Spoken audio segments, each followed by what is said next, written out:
Obi ụtọ n'afọ 80 ụbọchị ọmụmụ gị. Ọ bụ Save Our Heritage Initiative, ya bụ nzọpụta ihe nketa anyị n'asụsụ Igbo, na-ewetara gị ozi a. Chineke ga-agba gị ume.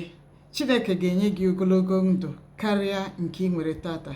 Naanị ezi ihe ga-eso gị ebe niile ị na-aga. N'aha Jizọs, amen. Happy 80th birthday, Prọfesọ Stella Ibe.